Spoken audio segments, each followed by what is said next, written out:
السلام عليكم ورحمة الله وبركاته. الحمد لله والصلاة والسلام على رسول الله أما بعد. தொழுகையில் நன்மையின் புதையல்கள். அதிலே முதலாவதாக ஒதுவின் சிறப்பு. அல்லாஹ் சுப்ஹானஹு வ தஆலா தன்னுடைய திருமறையிலே சொல்லக்கூடிய நேரத்திலே இன்னல்லாஹ யுஹிப்புத் தவ்வாபீன் வ யுஹிப்புல் முத்தஹிரீன் என்று சொல்லி அல்லாஹ் சுப்ஹானஹு வ தஆலா குறிப்பிடுகிறான்.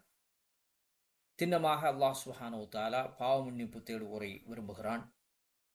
தூய்மையாக இருப்போரையும் அல்லாஹ் சுப்ஹானஹு வ தஆலா விரும்புகிறான் என்று சொல்லி அல்லாஹ் தன்னுடைய திருமறையிலே குறிப்பிடுகிறான்.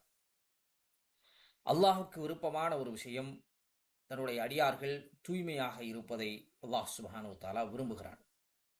அதே போன்று ஒரு நபர் வுது செய்யக்கூடிய நேரத்திலே அவர்கள் தங்களுடைய முகங்களை கழுவுவார்களேயானால் அந்த தண்ணீரின் மூலமாக அவர்கள் கண்களால் செய்த பாவங்கள் சென்று விடுகின்றன. அதே போன்று அவர்கள் கைகளை கழுவக்கூடிய நேரத்திலே அவர்கள் கைகளால் செய்த பாவங்கள் தண்ணீருடனே சென்று விடுகிறது என்று நபிகள் நாயகம் ஸல்லல்லாஹு அலைஹி வஸல்லம் சொல்லுகிறார்கள்.